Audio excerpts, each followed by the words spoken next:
how would you tell the story of Filipino comics transition to indie publishing from Gasi, mga Mm-mm. ganyan. So, It was it was a necessity. mm Ano yan eh, so more on necessity yung tingin mo. it's more on Mm-hmm. survival actually. Mm. Yun ang ano ko, yun yung pananaw ko kasi there are still companies who can publish comics. Mm-mm. But the thing is, it's the viability and kung sino yung bibili sa sino yung bibili dito. Mm-mm. Kasi nga, may mga groups na, gusto namin ganitong comics. Mm. Sumisikat ang kung sumisikat ang anime, maraming bata na, gagawa kaming manga style. Oo. Pero may mga old school readers dito na gusto yung old school style. Mm-mm.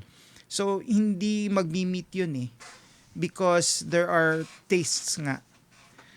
So, ang ng companies ngayon is, bakit ako gagawa ng malaking Gasi or another Atlas at gagawa ako ng comics kung ang market ko naman maliit lang. No. Paano ako magso-survive? And it's monthly pa. So, for me kasi nag-transition na yung nag-transition yung way of creating and buying comics. That's why in the States nagfo-flourish ang manga and instead of Marvel and DC. It's because of the availability in the bookstores. Yeah.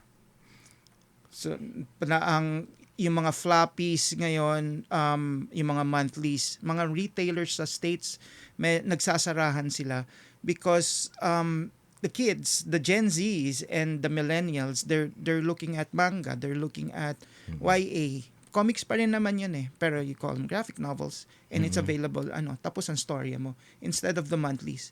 Nag-shift lang yung Dito naman we had the necessity, we had to survive.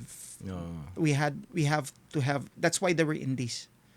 That's why there was Comic-Con, there was Pick-Off, because the sustainability of the old school comics is nawala.